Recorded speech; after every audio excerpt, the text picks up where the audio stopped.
សួស្តីបងប្អូនទាំងអស់គ្នាថ្ងៃនេះខ្ញុំមានមេរៀនតទៅនឹងការធ្វើ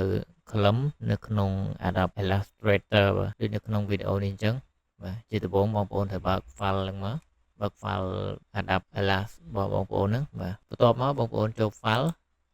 តើមកចូលយក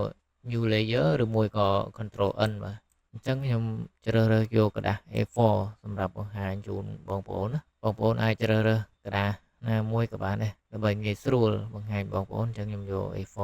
បន្ទាប់មកចុច create មកឬមួយបង្កើតបាទបន្ទាប់ពីចេញกระดาษបែបហ្នឹងបងប្អូនចូលយកកន្លែង tool rectangle tool ឬមួយក៏អក្សរ M คลิกវាមកប៉ឹកមកបាទបន្ទាប់មកធ្វើការគូសលើវាមកបាទអានេះតម្រឹមបាទតម្រឹមស្វែងស្ដាំលើក្រោមនឹងគេប្រើ tool ហ្នឹងបាទបន្ទាប់មកបងប្អូនចូលកន្លែង object នេះមកបន្ទាប់មកយកកន្លែង pick បាទបន្ទាប់មកបងប្អូនយកកន្លែង split into guide នេះមកចុចលើវាមកបងប្អូនធ្វើការបើកភ្នែកវាមកដើម្បីមើលបាទ